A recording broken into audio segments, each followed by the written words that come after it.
Hey guys, real quick, before we get into it, do us a favor and subscribe to our channel. That way you don't miss out on any of the tea. Thanks. Hi, Charles. How's it going today? It's going well. How are you?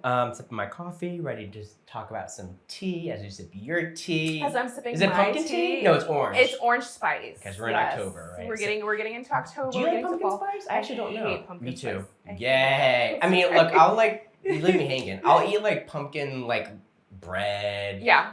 But I'm not seeking out. No, I'm not. I love fall flavors, mulled wine, apple cider. Because of the apple cider. But I'm not a pumpkin spice girly. No, sorry. Yeah, it's cool. So what are we talking about today? So today we are going to be discussing Sip your tea.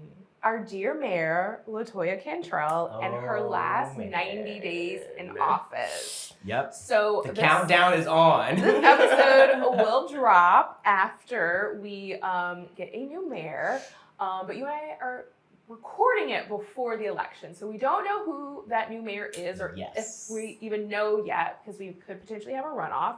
But what we do know is that actually 100 days from when we're recording, someone will be sworn in as the new mayor of New Orleans. Yep. And so in light of that, I thought it'd be nice for us to have a conversation about what are the things we think LaToya Cantrell should stop doing in her last 100 days. And is there something that you think she should absolutely do before she leaves office? You want me to start? Oh, absolutely. Take the floor. So let's start. Look, I'm gonna be honest. We need to just get through. There's no other way. I've been thinking about this for a while. We just need to survive these last 100 days. And I mean that in the utmost sincerity. We just need to just get through. And the standards are low right now. Yeah. So I just need her to not travel. And I want to say that's not asking for a lot, but apparently it is asking for a lot. Although I did find it interesting that she did rescind her when she asked to travel. Yeah. Where was she trying to go? So I guess to give a little bit of context for our listeners, in case anybody doesn't know, our mayor is currently under federal indictment. And so, and it's related to charges around misusing city funds for travel for herself, as well as her personal security, who people allege she's in a relationship with. They have denied that they've had an affair. But the federal indictment charges are related to the utilization of public funds for upgrades to first class and flights internationally and whatnot for the two of them. And so it's very interesting that in light of being under federal indictment for those types of charges, she still put into a request to travel to Iceland. What she can't do. That was part of the agreement. You can't travel, so she asked for permission to travel. While she's still mayor, and I would say the biggest bone of contention during her administration, at least this go round, I feel like this has been much worse this second go round than it was in her first term. I agree.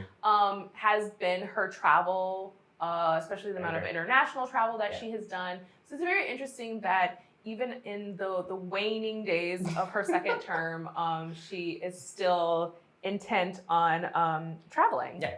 So again, I just at bare minimum don't travel. But in all seriousness, one thing, and this straddles the fence, I guess, of don't do, is we're currently last week actually started budget hearings for the city. Where she had to present her proposed final budget, right? But in the next few weeks, they start after the election. All the agencies and departments present their budget, and the budget has to be approved by city council by December 1st. Yes. So this is her final budget. I just need her to, I'm going with just get us through the budget. Just give us a budget. I guess what I'm trying to say here, Etosha, is I want her to go out silently. I want her to just fly under the radar. Well, she's already flying under the radar. Just keep doing that.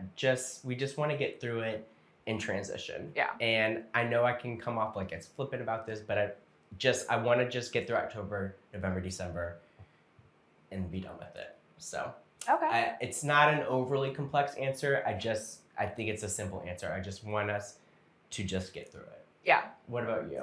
I would say I'm curious. I might be a bit foolish, but I still have an expectation Okay, tell me. of her to fulfill her duties as the mayor of the city.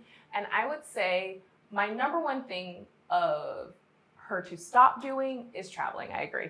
Stop traveling. That's the number one thing. That's the number one thing she can not do during these last 100 days. But what I would love to see her accomplish in those last 100 days is at least going out with some infrastructure repairs in I place. don't feel you were going to say that. What do you, give me specific. Or at least paying some of those vendors that say their contracts are outstanding or their invoices are outstanding.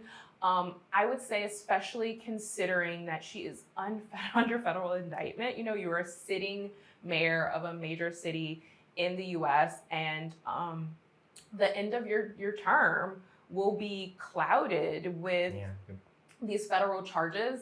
I think the very least you could do, if not for the citizens of the city, for your own like selfish interest, is to do something to go out on a high-ish note.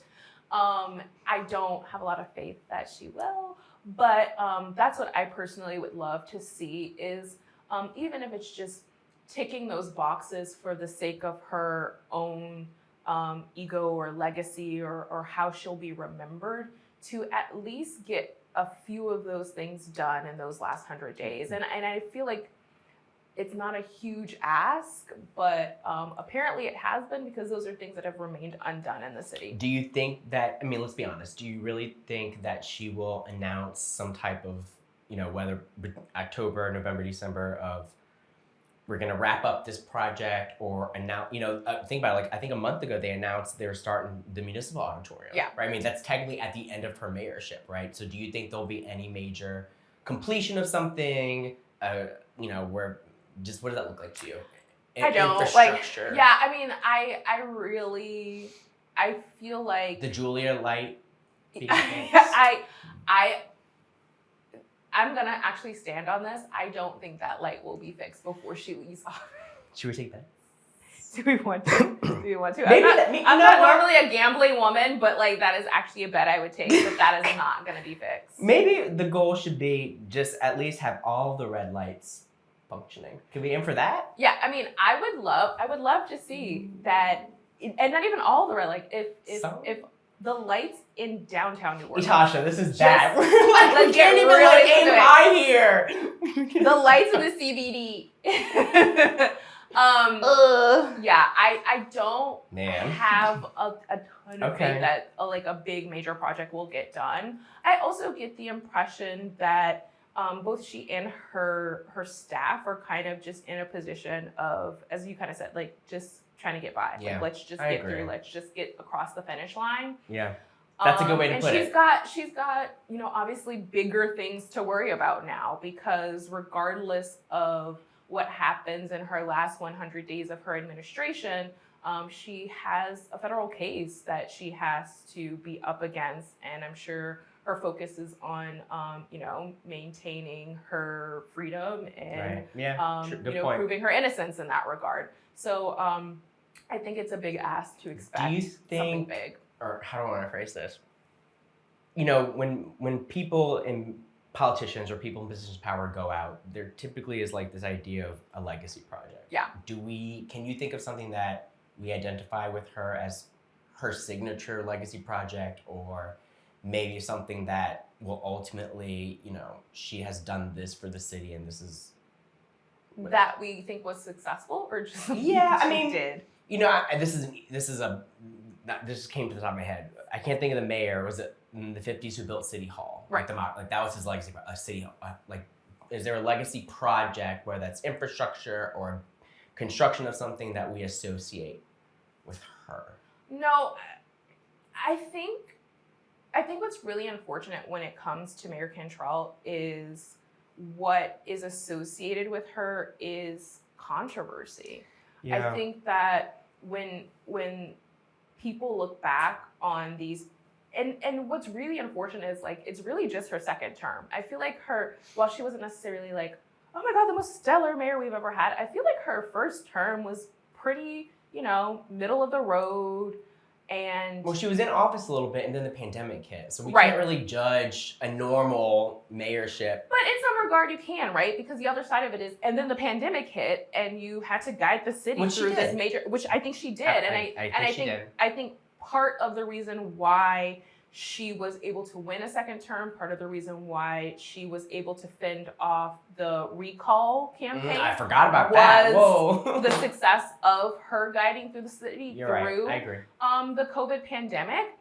So it's unfortunate that you had this sort of successful journey in your first term only to, I don't know if there was intentionally, unintentionally, what sort of kind of blow up that legacy with the second term that's just been marred with controversy after controversy, whether it's the apartment, whether it's the alleged affair, whether it's the travel, whether it's not paying the kids that were in the work program. Proud about that one. We could go on and on and on. And so I think had the second term not happened, what we would say is Mayor Cantrell was the mayor of New Orleans who guided the city through the COVID pandemic, who I think, especially because New Orleans was one of those cities that kind of early on was a hotbed and one of those cities that it was really highlighted on a national stage of like the numbers and the rates here. And so to be able to kind of corral that and get that under control to really, you know, put those protocols into place, I think that's what she would have been remembered for. It's unfortunate that what has come behind it is a disastrous second term. What's so interesting to me is, as I'm listening to you, is, and I hear this from a lot of people, is there is, I would argue, a consensus that ultimately we're going to view her in hindsight as a mayor rooted in controversy. Absolutely. But what I think is more interesting is, and you said this yourself, was, but I don't know what happened. Yeah. And a lot of people say that. Like, when you hear people, you know, it's just, something happened, but I don't know what happened. You hear that a lot. Yeah. Like, what happened? Because, and you know, people, when we think about her political career in New Orleans, right? She had her early days post-Katrina, this grassroots organizer effort, activist in terms of, you know, rebuilding Broadmoor and spearheading, like, she partnered with the Harvard Urban Planning School to, like, we will not convert this to green space. And she got so much respect. Right, I was studying her in undergrad, like this effort that she was doing, and then she, was a pretty good city council member from what I remember, and then again we kind of had the first half of the first mayorship and the pandemic, and then like just a switch happened, and a radical switch, and we know it happened, but we don't know why or what happened. I think for a lot of people too, I don't know. It's just interesting. It's hard to kind of pinpoint where that shift was. Yep, I agree. There are things, like, not to get too far into her personal life, but I think there are some things that, kind of transpired in her personal life. I know that, like, her husband was ill, passed away, she had to deal with that, a separation and things like that. So I don't know how much of that may have factored into her ability to really navigate the pressures of running the city. I will say one of the other things that is sort of the legacy of this particularly second term is I think that the reaction to many people's displeasure with certain things she did as a mayor has really changed how the city council interacts with the office of the mayor, right? Yes, fundamentally so. Yeah, we can see how many resolutions and things were passed and changed in order to change the way that the current city council operated alongside the current mayor. And so we're about to have a complete overhaul of both of those but those changes will outlast this administration. Precisely. And so you now have a whole new city council that will come in with this new election. You have a new mayor that will come in with, his or her new administration. But the structure of how these entities interact with each other is wildly different. And so that will be very interesting to see in light of in years to come when we have a mayor who may be potentially wildly popular in a way that LaToya currently is not. How are people going to feel when they're kind of shackled a bit by things that city council has put into place to mitigate That's a very good point. The current mayor? Kind of that short-sighted thinking short-sighted or short-term solutions that instead have very long-standing implications. So anything else, like a top to do or not do for you, for her? You know, at this point, I kind of That's agree how I with you. started. At this point, It's really just how do we get through? How do we get to Just push through, January baby. without any additional sort of like major issues, right? You know, my hope is we don't have to deal with anything like a hurricane, because I really don't think that this administration's in a place where No. they can hold one more thing. So I hope for her sake and for the city's sake that this can be kind of quiet as a mayor under federal indictment can be, a quiet kind of transition out. It's been, you know, it's been a roller coaster of an 8 years. Yes. The city has endured and undergone a lot of changes. Yeah.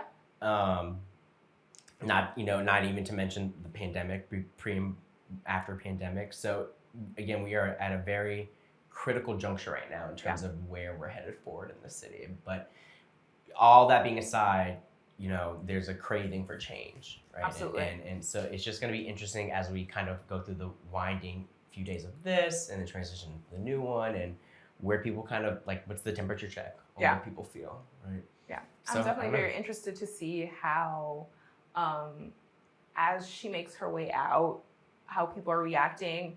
But it will be very interesting in, 5, 6, 10 years, how this time period is reflected on, you know? I agree. It's interesting because I kind of feel like Ray Nagin is one of those as well that like out the cannon, really popular, really successful, guided the city through a major event, that being Hurricane Katrina, only to sort of ruin that legacy, also being under federal indictment and I didn't really convicted. I didn't make the connection, but and so here we are, 2 decades removed from Katrina, and how people look back and remember him. And I think it'll be very interesting to see, her, who I feel like had a somewhat similar trajectory in that she was sort of seen as, a fresh energy and voice when she was coming into office, and really came out the gate, I think, strong, and is now sort of going off under just, a shroud of controversy and scandal, and which is why we just need to pleasure. Get through it. Yeah. Let's just get through it, girl. But I think it also either sets the bar really low or sets the bar really high for the person coming in, right? I don't have an answer for that. I don't know. That's a great question. Yeah. Great question. So might be something we can reflect on next week. Till next time. Well, Charles, this was a very great conversation. As always, I appreciate your insight. I appreciate yours as well. And I hope that everyone continues to tune in. Check us out on YouTube, on Spotify, Apple Music. And if there are any topics that you want to hear, definitely let us know. Yep. You can connect with us on all social media platforms. And we look forward to coming to you next week. Yep. Bye, Pelican Briefers. Bye. Till next time. Thank you for tuning in to this week's episode of Pelican Briefs. If you haven't already, go ahead and hit that subscribe button. If you are loving the show, you can help us keep the conversation going by supporting us on Patreon. Your contribution on Patreon ensures we can continue producing quality content you love. Click the link in the description to become a patron today. Until next time, this is Pelican Briefs.